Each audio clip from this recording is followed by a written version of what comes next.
Hello viewers, let's see how to switch between Bixby and Google Assistant on your Android mobile in easy steps. Change your default voice assistant anytime from phone setting without extra app. Now if I press and hold power button for a short while so Gemini appear, I can give voice instruction to my mobile anytime. But let's change Google Gemini to Bixby. So let's go first click on settings.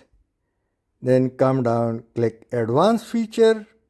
Now click side button and long press digital assistant Google. Click it. And now digital assistant Google is already selected. So let me click inside Bixby. And now Bixby has replaced it. Let's go to main screen.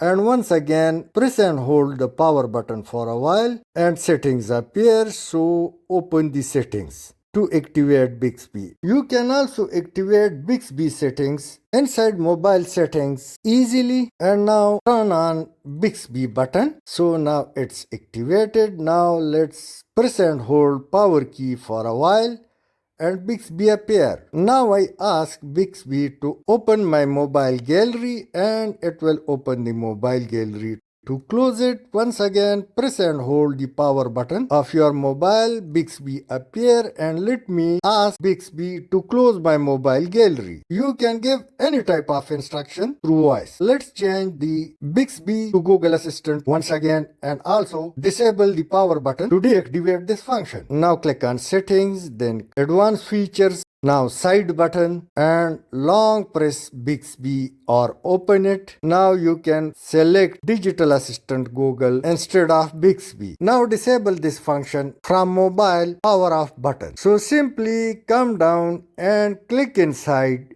power off menu and let's go to main screen to check what happened. So now if I press and hold power button, so simply I'll see power off, restart, emergency call, medical information and below side button settings. So now we can interchange Bixby into Google Assistant and Google Assistant into Bixby, as well as we have also enable and disable the mobile power button functions related to AI voice assistant in Samsung mobile. Thanks for watching.